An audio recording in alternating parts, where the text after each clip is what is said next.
সুপ্রিয় দর্শক, আমার আন্তরিক শুভেচ্ছা নেবেন।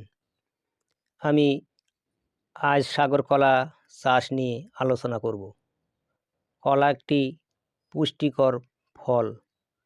কলায় প্রচুর শর্করা ও খনিজ লবণ আছে। কথায় আছে, কলা লাগাও না কেটো পাত, তাতেই কাপড় তাতেই ভাত।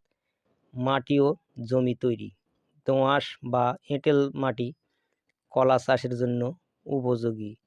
মাটি প্রথমে 3 থেকে 4টি চাষ দিয়ে এ সময় কিছু পরিমাণ জৈব ও কম্পোস্ট সার দিয়ে মাটি প্রস্তুত করতে হবে। চারা রোপণ।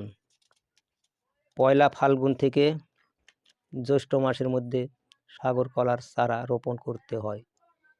চারা রোপণ পদ্ধতি। চারা থেকে চারার উভয় দিকে দূরত্ব 4.5 থেকে 5 হাত। পরিচর্যা।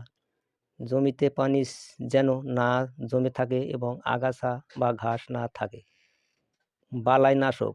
জৈব ও অরাসায়নিক বালাইনাশক ব্যবহার করা হয়। ফসল সংগ্রহ। 12 মাসের মধ্যে ফসল সংগ্রহ করা যায়। কলা চাষের সুবিধা।